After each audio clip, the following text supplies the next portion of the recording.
quand on résout un conflit familial, on ne vient pas pour qu'on nous demande pardon. Tant que chacun a cette mentalité, c'est dire « Ah oui, ils m'ont fait beaucoup de mal, il faut qu'ils me demandent pardon », vous n'obtiendrez pas de bons résultats. C'est plutôt essayer de mettre dans la tête de chacun cette pensée selon laquelle il y a blessure partout. Dans cette circonstance, dans cette réunion, dans ce moment de réconciliation, ne t'attends pas qu'à recevoir des excuses. Prépare-toi à en donner. Quand chacun se prépare à à présenter des excuses, à demander pardon, le climat de réconciliation est meilleur. Mais si l'un vient sur ses chevaux en se disant « Vous tous m'avez tellement fait du mal dans cette famille, vous tous devez me demander pardon », s'il n'y a que ça dans son cœur, même si d'apparence, même si de façon claire et superficielle, en résumé, je vais le dire, c'est tout le monde qui a tort et tout le monde qui lui a fait du mal.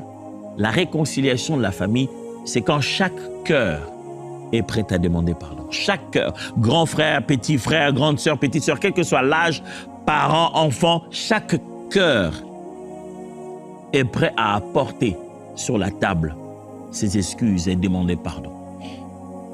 Genèse chapitre 50, verset 20. Genèse 50, verset 20.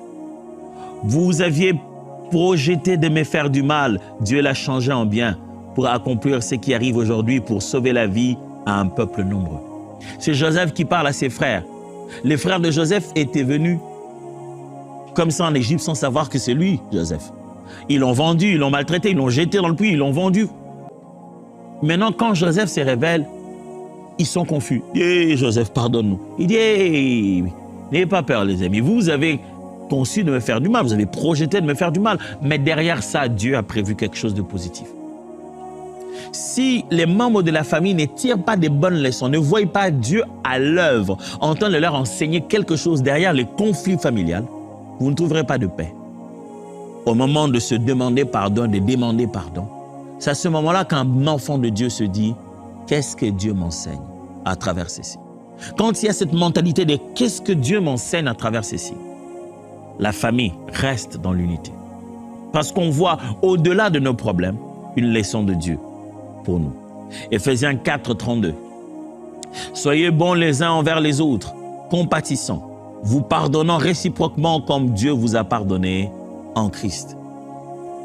Frère, si Dieu t'a pardonné, pardonne aussi.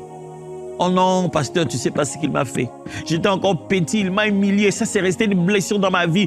Moi, je me suis toujours dit, même quand je grandirai, jamais. S'il te plaît, ne fais pas ça. Tu avais une plus grosse dette qui a été pardonnée.